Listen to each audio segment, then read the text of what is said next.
Hello Aries, welcome to your reading for December. This is for Aries, Sun, Moon, Rising and Venus. Please make sure you check all your placements to get a clear picture of what's going on for you at this time. As always, this is a general reading. It may or may not resonate for all of you. Please take the bits that do resonate and leave the rest behind for somebody else. I'm primarily a love reader. That's what I'm going to focus on. If anything else pops up, I will address it, of course. Now, we're going to be freestyling your tarot spread, starting off with some oracle cards. Towards the end of the reading, I will be rolling some dice to get initials and sun signs and angel numbers for you. So make sure you stick around for that. We have Silent Night. Who got this before you? Could be Pisces. I'm not sure. I could be wrong. If by night the world should sleep, a sleep so deep the silence be deafening, there would sound nothing at all nothing would sound. That's a whole lot of quiet, Aries. And the darkest hour, again, someone before you got this, cannot remember. There in the void of thy darkness swells the shadow of the soul, swallowing the wickedness into the blackness of its whole. Someone has gone through a dark night of the soul. I can't shake it. I feel like there's been a lot of work that's being done behind the scenes. And Aries, I'm an Aries rising, so whatever I say, don't take it personally. It applies to me as well. Aries as an archetype is not quiet. All right, I'm sure there are some of you who very well could be, especially if you have stronger placements of water maybe. But the Aries archetype is the newborn child, right? It can be noisy, it can be messy, but it is cardinal fire, right? It likes to take charge, it likes to take action, it likes to create things. It's an ambitious archetype. Here though, I'm getting almost like you're a seed that's been buried in the soil and is waiting to sprout shoots, right? You need to be buried in that soil. You need that darkness. You need that quiet so that you can be reborn. Some of you may not be socializing as much as you do, or maybe you don't want to socialize as much as you used to, right? The darkest hour for me is like the 10 of Swords. Or even the death card. This is the winter solstice. This is the darkest night. This is almost plunging your soul into the underworld to cleanse it so that you can release yourself back up again. But we will see what caused this. I mean, if there's ever a time for us to be in this silent night and darkest hour, it is now. We're at the end of the year and my God, has it flown by. Before we can re-emerge brand new and fresh in January. Let's see what we have. We have the Page of Pentacles, and while you've been quiet, I feel like you've been teaching yourself a lot. There's a lot of work that's happening behind the scenes. This isn't quiet for quiet's sake. I'm more so getting like the High Priestess and the Hermit energy, where you may have closed yourself off because you're educating yourself. There's wisdom that's coming from this silence. And we have Justice, Libra energy. You see how he's got coal in his stocking instead of, a present. Something has been unfair, and surprisingly, again, I feel like you're not fighting to balance the scales. You're just hoping for the universe to do it for you. And I kind of like that, because sometimes that surrender speeds up manifestations faster. And then we have the Queen of Wands. There you are. Beautiful energy. You're coming back into your own. You're coming back online, I feel. This may have been in the recent past. We are in a very festive time, and whether you celebrate Christmas or you don't, we all celebrate the new year, right? I feel like this is prep. That little seed that I was talking about, it's just beginning to emerge on top of the soil. And then we have the 10 of Cups. Some of you may have lost faith in love. You may have lost hope. You may have lost faith in commitment. Some of you may have kissed way too many frogs looking for your royalty, and you may have been severely disappointed. Your cards are really jumping out today. We have the Chariot, the movement that we were missing earlier, Cancer energy. Interesting, very, very interesting. coming back online, Aries. I really like that. I feel like you've been doing a whole lot of work, which is why this movement and momentum is being gifted to you. Gifted to you, the King of Gifts, which is the King of Pentacles. We have a beautiful mixture of earth and fire. Bottom of the deck, I have more fire with the Knight of Wands movement again. The Queen of Wands and the King of Pentacles, if I look at these two archetypes as a couple, can be very contrasting. Yes, they can rub each other the wrong way, but sometimes I feel the Queen of Wands, almost the infectious energy and magnetic energy that the Queen of Wands carries, can benefit the King of Pentacles, who can be very stoic and stubborn sometimes. The impulsivity that the Queen of Wands brings, you bring, regardless of gender, can help brighten up a dark place. Sinterklaas, the Hierophant. Higher commitment, heightened spirituality. This isn't an ordinary reading. This is not a little lesson that you learned last month and the universe is blessing you with a present. No, I feel like this is deep work that's been done consciously or subconsciously over a very long period of time. There's almost this internal transformation that has happened. Oh, the Lovers. Beautiful, beautiful reading. This internal transformation that has happened, it may feel like it's happened in the blink of an eye, but no. It's been a long time coming. The Four of Swords. You may still, the Queen of Pentacles and the Ace of Swords with the Nine of Cups, you may still be inclined to isolate just a little bit right now, Aries, because I feel like if you step out too soon, it's almost like you're going to get whiplash, right? You may have been very quiet, even if you're socializing, right? You can be alone in a very crowded room, right? You can be very lonely in a very crowded room. I feel like that's where you've been. And you don't want to put yourself out there too soon because you're not really used to it. At least energetically, you're not used to it, right? But the universe is kind of nudging you a little bit. It's nudging you towards the light, right? We have the Nine of Cups at the bottom of the deck, which is telling me that the wishes that you had, the goals and the ambitions and dreams that you had, whether it comes to your career or your love life, they're still very much there, right? You may have stopped working towards them, but those goals haven't gone away. So that sense of direction, that path to those goals has opened up. And the universe may not be pushing you to walk that path, but it's showing that path to you. That, okay, that's the love that's there for you. That's that beautiful career that's there for you. How are you going to proceed? That's what I'm getting. Let's clarify the Page of Pentacles and the Ten of Cups. We have strength. You see, what is the strength card? This is Leo energy. This is conquering your inner demons. And we all have them. We all have that shadow and that devil within us. All of this work that you have been doing has been to conquer that inner demon, and it's made you stronger. It has made you wiser. And the most important thing that it has done is that wisdom that you've gained through this has made you strong enough to make the correct choices for yourself, whether it's choosing a partner for life or again choosing a career path or choosing where to invest your time and your money. Aries, like I said earlier, is the newborn child, right? And a newborn child is not very adept at making sound decisions for themselves. But the child, the Fool energy in the tarot, has to go through the major arcana, right? It's the Fool's journey and learns everything with every card. Learn something new with every card. I feel like you have learned so much that you're not that newborn child anymore. You're very far from that archetype now. There's this sense of deep, deep, deep wisdom that's bubbling up to the surface, and you can finally trust your judgment again.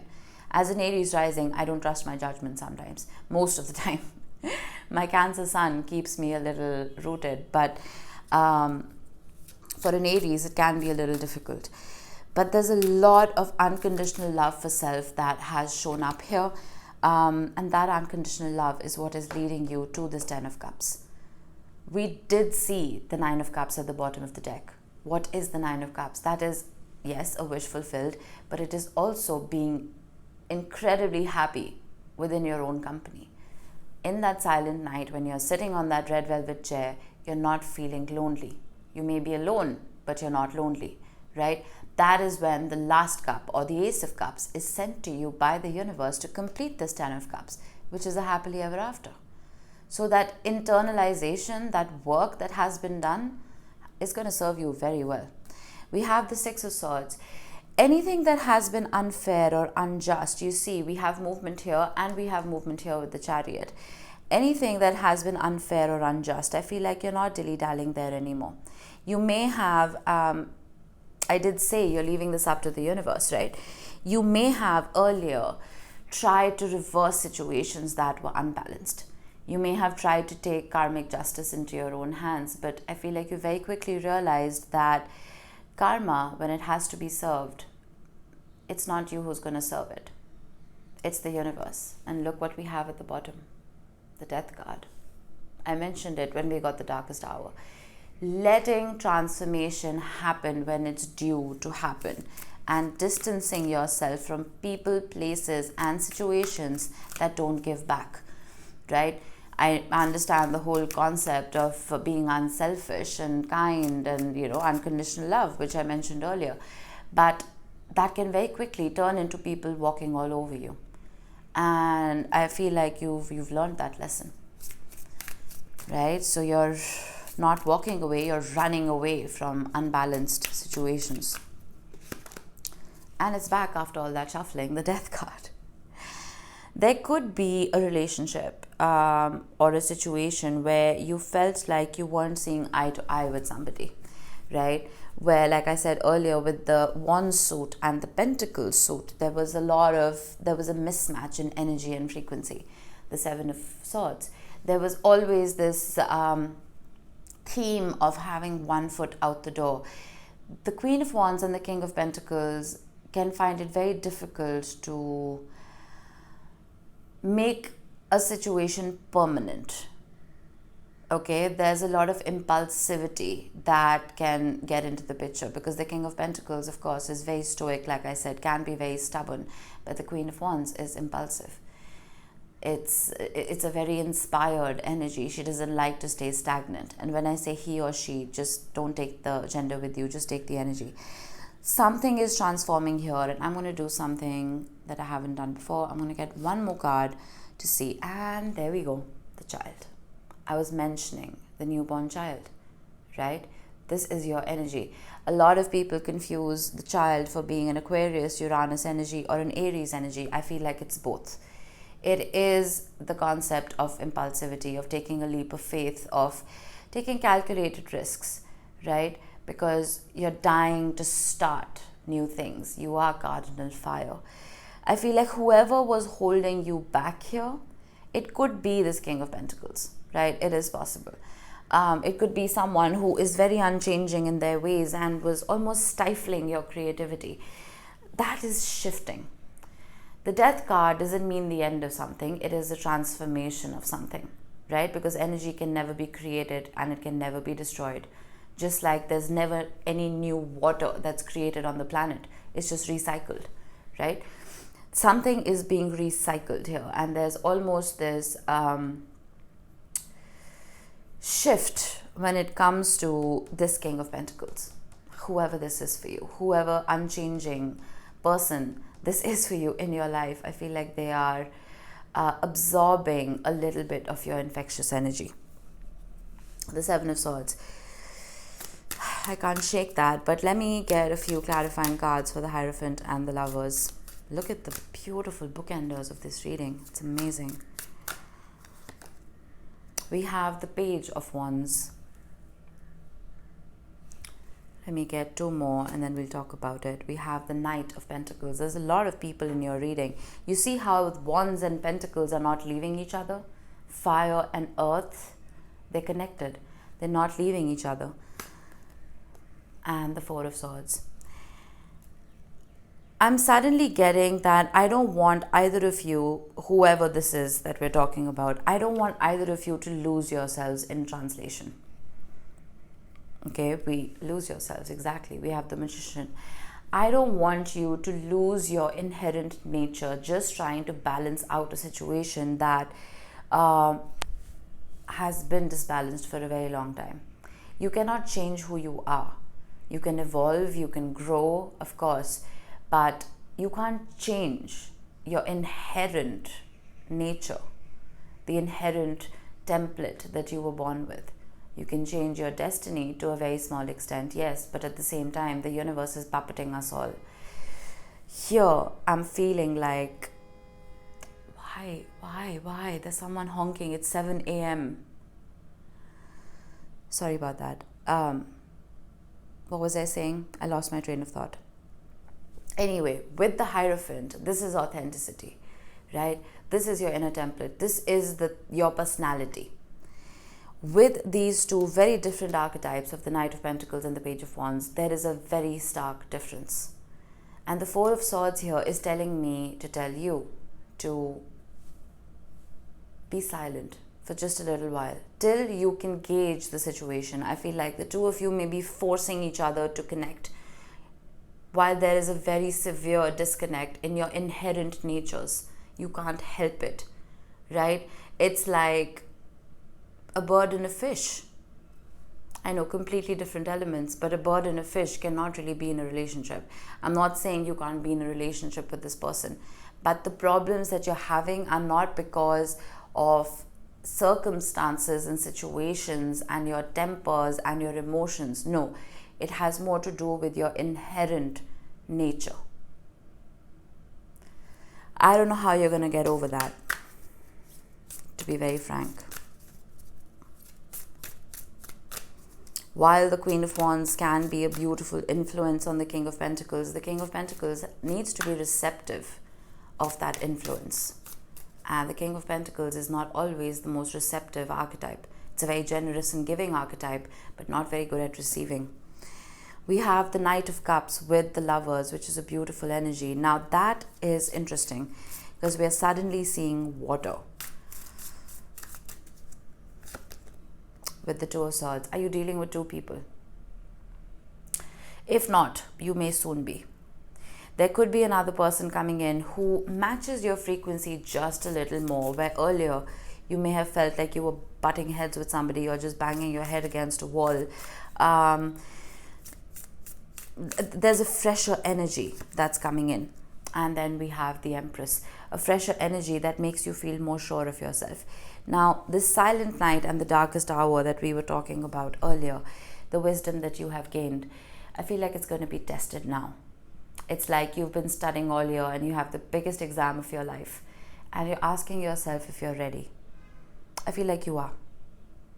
You're not confident, but you're ready.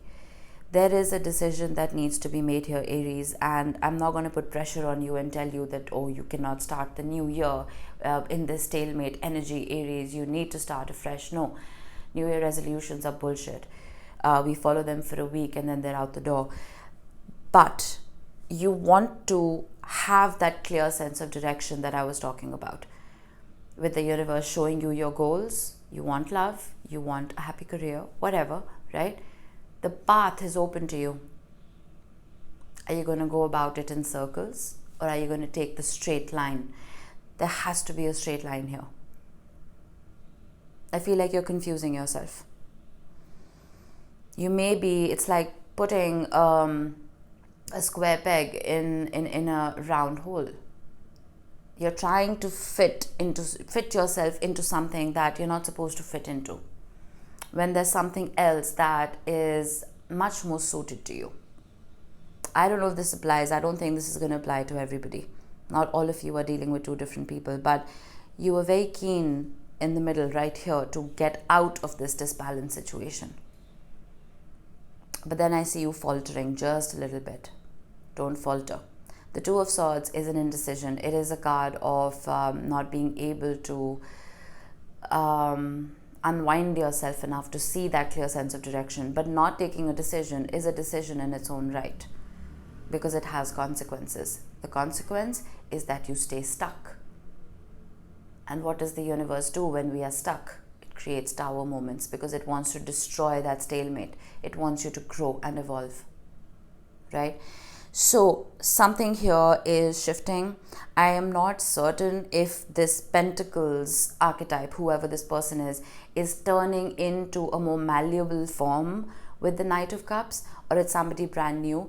But I feel like you were dumbing yourself down for somebody. You were like suppressing your fire to connect with somebody. But I don't think you need to suppress your fire anymore. I know this is not a fire suit, this is not a fire card, but I see a whole lot of light, right? You may have dimmed your shine earlier, Aries, but whoever this is going to let you be that child, at the same time let you be the Hierophant. Whenever you feel like it, we all have that inner child within us, right? You can't stifle it. It's just going to make you boring. And you are the least boring zodiac sign on the zodiac wheel, Aries. So, get that clear sense of direction. The only advice I have for you, don't look at a particular person when it comes to your goal, right? Look at the feeling that you want to feel, the love that you want to feel, the fulfillment and the success that you want to feel. And suddenly a face or a name or even a company's name is going to pop up because your intuition is going to start guiding you. You understand what I mean? Bottom of the deck, we have the Two of Pentacles with the Seven of Wands. You see? The two twos. There's definitely an indecision here. With the Three of Pentacles and the Five of Swords, there's no escaping this. You may feel that you can put this off and the answers are going to come to you while you're sleeping. That's not going to happen. You have to make the effort to decide. I don't know which path you're going to take. Let me know in the comments. But just make sure whoever it is that you are choosing is going to help you stay authentic to yourself and celebrate your inherent uniqueness, because if that is taken away, then who are you really? All right, we have the number 3. You could be seeing 333 a lot. If you are, this talks about support. It talks about your spiritual guides and your ancestors being around you, supporting you and guiding you. It can also talk about collaboration. It can talk about friendships, right? It's nice to see a 3 after those 2s that were keeping us stuck. Am I right? A third opinion or advice from a friend could help shift your perspective just a little bit. And the 3 is also Matrona, which is the Empress. So this is you being authentic to yourself, you nurturing and caring for yourself so you can do that for other people. And 3 is also house 3, which is ruled by Mercury. This is the house of communication and travel. Mercury is in its pre-shadow period, and it's going to be ready to go retrograde very soon. I would be careful about contracts, about emails and your text messages and outbursts. It's very common for us to have difficult conversations during Mercury retrograde. I would avoid them at all costs. It's going to go direct when? On the 13th of January. That is when you can resume. Then we have Virgo. You could be dealing with a Virgo. You may have Virgo heavily in your chart. Doesn't have to be, but what do we have happening in Virgo? Let me see. Nothing. But again, Virgo is ruled by Mercury. So what I said earlier still stands. Virgo rules the 6th house as well. So make sure you're paying attention to your health, your routine, your day-to-day, and pets. If you have any, they may need your attention. And then we have the South Node. What is it that you need to leave behind, Aries? It's interesting that the South Node has shown up. You do realize that the nodes of the moon have shifted into Aries and Libra. The North Node is in Aries. The South Node is in Libra. Look at the paradox here. While the North Node is in Aries, autonomy and individuality, which is what you are famous for, is highlighted, right? And relationships, which is ruled by Libra, are kind of not really left behind, but they've been put in a box for a little while till we can truly find ourselves. You need to find yourself first, Aries. Feel like you've been doing a damn good job of doing that earlier. You've been doing the shadow work, but your journey isn't over just yet. You need to truly embrace your authenticity and not dumb yourself down to fit into a round or a square hole. All right, let's get you some initials.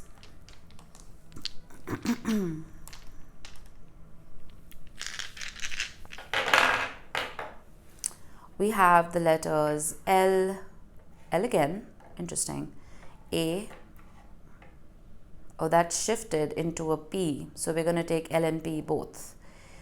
We have the letter U, W, F, and H. These could be your initials, they could be the initials of the person you're dealing with, doesn't have to be, but just a special mention for those of you who've seen your initials here today. All right, Aries, that was it. I hope this helped. I will see you in the next one. Bye-bye.